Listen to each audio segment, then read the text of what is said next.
আবার একবার ট্রাই করতেছি, দেখি এবার রেজাল্ট কি আসে। আসলে এইটা অলমোস্ট 35,000 চলছে একই প্রেশার প্লেট দিয়ে, এবং এই প্রেশার প্লেট মেটাল প্লেট কিছুই চেঞ্জ করা হয় না, জাস্ট শুধুমাত্র ক্লাস প্লেট চেঞ্জ করা হয়। আমি যেহেতু পাহাড়ে বেশি রাইড করি, এই কারণে আমার ক্লাস প্লেটগুলো একটু বেশি দুর্বল হয়ে যায়। তারপরও আজকে হঠাৎ করে মনে চাইলো যে একটু টেস্ট ড্রাইভ দিয়ে দেখি আর কি, যে অনেক দিন পরে স্পিডটা কেমন আসে। আমি যতটুকু দেখতেছি স্পিডটা অনেকটা কমে গেছে। আগে যেখানে এই 1.7 কিলোমিটার, অলমোস্ট 1.5 কিলোমিটার থেকে 200 মিটার বেশি, 1.7 কিলোমিটারে যেখানে 172 পাইতাম আমি, সেইখানে এখন আমার 50-52 তুলতেই কষ্ট হয়ে যাচ্ছে। তার মানে ক্লাস প্লেট, প্রেশার প্লেট এগুলো দুর্বল হয়েছে, প্লাস আমার পিস্টনটাও দুর্বল হয়ে গেছে, যেহেতু 2 বছর চলতেছে 32,000 কিলোমিটার।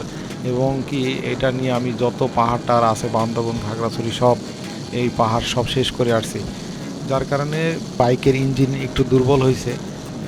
ইনশাল্লাহ এর পরবর্তীতে যখন বাইক সার্ভিস করব তখন আবার সেই 200 প্লাস চিন্তাভাবনা আছে, ওই রকম টপ স্পিডের ইঞ্জিন সেইভাবেই মেক করব। যাই হোক, আপনাদেরকে 2 বছর পরে একটা এক্সাম্পল দেখাইলাম।